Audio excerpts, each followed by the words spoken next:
welcome to a podcast by opentheword.org, where we discuss a bit of Bible, a bit of life, and a bit of politics. Hi, my name is Dean Smith, and in this podcast, I want to discuss the several mentions of giants found throughout the Old Testament. Of course, atheists enjoy mocking the Bible and the Christian faith because of these giants, referring to them as little more than myths. But is there any historical and archaeological evidence that these giants existed? Yes, there is, and I want to discuss some of them in this podcast. And this will include a race of giants reported by American Professor Lee Berger, a paleoanthropologist from the University of Witwatersrand in Johannesburg, South Africa, which I will discuss towards the end of this podcast. Throughout history, there have been giants, such as American Robert Wadlow, who holds the Guinness World Record for the world's tallest man at 8 foot 11 inches. His size was attributed to his pituitary gland constantly releasing growth hormones, a condition referred to as giantism. And in fact, Wadlow was still growing when he died in 1940 at the age of 22. Due to his immense size, Wadlow obviously stood out, and when asked in a radio interview how he dealt with people staring at him, Wadlow wryly replied, I just overlooked them. But we have also seen hints of something different in our ancient past, a race of giants. The partial remains of a giant were reportedly discovered in 1890 during the excavations of an ancient Bronze Age cemetery located in Castelnau-les-Lys, France. Though only 3 bones of the giant of Castelnau were discovered, after comparing them to normal-sized human bones, the researchers concluded that he could have easily stood upwards of 11 foot tall. The discovery, including comparative photos, was published in several scientific magazines at that time. The French press reported that 4 years later, the remains of 3 massive giant skulls plus other bones were found at another Bronze Age gravesite accidentally discovered while digging a water reservoir. It was located only 5 kilometers away from the Bronze Age cemetery in Castelnau. The remains of the 3 skulls, including one that measured 32 inches in circumference, were sent to the Paris Academy. As a comparison, the average human skull has a 22-inch circumference. Curiously, the Bronze Age starts around 3300 BC and it ends about 1200 BC, and this fits well within the Bible's time frame of when it said that there were giants on the earth. And the Bible makes the significant point that it was referring to a race of giants, not a one-off, such as a single person suffering from giantism. It specifically talks about 4 groups: the Nephilim, Anakim, the Rephaim, and an ancient group referred to as the Emites.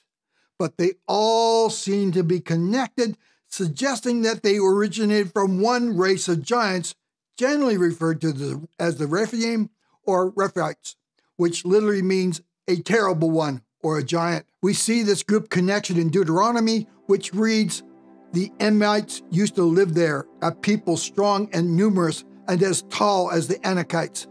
Like the Anakites, they too were considered Rephaites, but the Moabites called them Emites." Deuteronomy 2, verses 10 to 11. And these Rephaim may be connected to an odd-shaped archaeological remains that the Jews called Gilgal Rephaim, located on the barren Golan Heights overlooking the Jordan Valley in Israel. That is also dated to the Bronze Age. It is composed of 4 stone concentric circles that circle around to a large mound in the center. The outer stone circle has a diameter of 520 feet and is 8 feet high. It's uncertain exactly what it was used for, but some believe that the large mound in its center was the burial place for an important king long since plundered of its contents. And many, including those in secular fields, believe this ancient structure is tied to the biblical accounts of the Rephaim, a race of giants that existed at one time in Israel's history. The first mention of giants is the Nephilim, recorded in Genesis chapter 6, verse 4. They existed in the period just before the flood, at the time that the sons of God, or angels, married the daughters of men. Now, some believe that the Nephilim were the result of this unholy marriage, except the verse says that the Nephilim were already in existence at the time the marriages took place and also existed after. So these giants were separate from the offspring of these marriages. We also have mention of the Anak in Numbers chapter 13, who we are specifically told are connected to the Nephilim. Moses had sent 12 men to spy out the promised land, and 10 of these spies came back shuddering in terror about the giants they had seen. We read, "The land through which we have gone to spy it out is a land that devours its inhabitants, and all the people that we saw in it are of great height. And there we saw the Nephilim, the sons of Anak, who came from the Nephilim, and we seemed to ourselves like grasshoppers, and so we seemed to them." Numbers chapter 13, verses 32 to 33. The Anak were the giants of great height that left most of Moses' spies whimpering that they looked like grasshoppers in their sight. The Anak are also referred to in Genesis chapter 14, verse 5, where we read that several kingdoms had allied together to battle this race of giants, and though they were largely successful, they weren't completely wiped out. And easily the Bible's most infamous giant was Goliath, who the Bible says stood 6 cubits and a span, or about, over 11 feet tall, and was taken down by David, a young shepherd boy with a sling and a stone. We also know that Goliath had one brother and at least 4 sons who were also giants. Some have suggested this may have even been the reason why David gathered 5 stones from the brook for his sling when he decided to fight Goliath. Now, as I have mentioned in the past, the ancient Bible manuscripts were diligently recopied by hand for thousands of years. So it's argued that the older the ancient Hebrew manuscripts are, the closer they are to the original and more accurate they would be. Our modern Old Testament, which states Goliath is about 11 feet 9 inches, is based on manuscripts dated to the 9th century AD.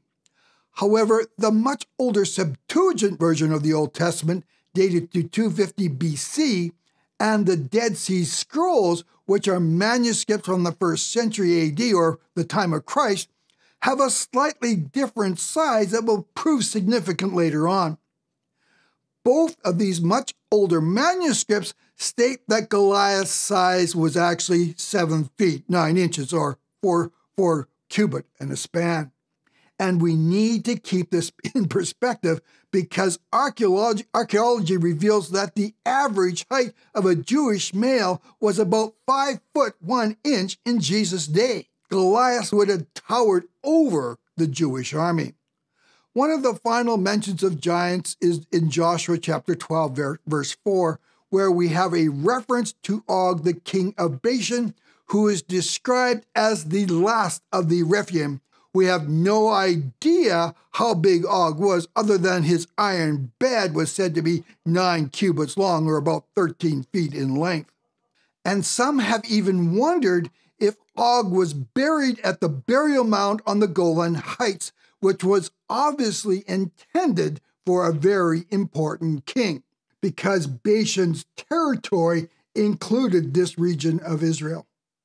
But there is an interesting twist to these accounts that also needs to be discussed.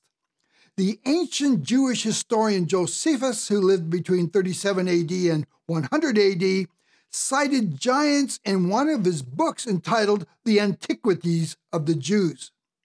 But he added one small tidbit of information.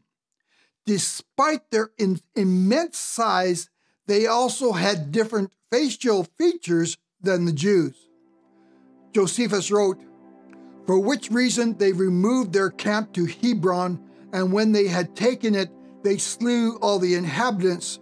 There were till then left the race of giants who had bodies so large and countenances so entirely different from other men that they were surprising to the sight and terrible to the hearing. The bones of these men are still shown to this very day. Though Josephus said they had a different look to them, the Bible is very clear that they were human and intelligent, as evidenced by Goliath's ability to communicate and Og's ability to lead a nation." But did you notice how Josephus added that the bodies of these ancient giants, or literally their bones, were still on display in his day? And this leads to a fascinating interview that Dr. Chris Smith from Cambridge University in Britain had with Professor Lee Berger on his evolutionary podcast, The Naked Scientist, in 2007. Berger is an American-born paleoanthropologist who works at the University of Witwatersrand in Johannesburg, South Africa. In 2016, Time magazine recognized Berger as one of the top 100 most influential Americans in the world. As part of this podcast, Smith actually flew to South Africa to interview Berger on a race of giant humans that once roamed the earth. According to Berger, these giants existed about 300,000 years ago. Now, I'm not going to get into a big discussion about the age discrepancy with the biblical giants, other than stating that the discovery of soft tissue, blood vessels, and cartilage inside dinosaur bones thought to be millions of years old has resulted in some serious questions about dating. How could there be soft tissue inside the thigh bone of a T-Rex believed to be 69 million years old, considering that under the right circumstances, fossilization can take place in a matter of a few years?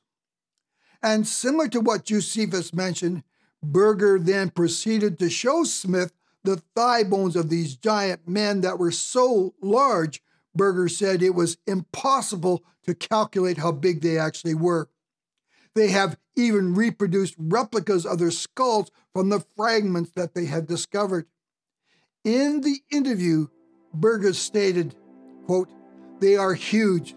That's so big we can't even calculate how big this individual was. You would need an NBA basketball player to get someone of that height. Someone like this would have been something like over 7 feet tall." In other words, they were Goliath-sized. Of course, this leads to the bigger issue. Were these giants a one-off like Robert Wadlow, meaning that the individual grew to a gigantic size because of a medical issue, such as a misfiring pituitary gland? When Dr. Smith raised this possibility, Berger said absolutely not. They were part of a race of giants because they are finding the remains of these giant people all over Africa.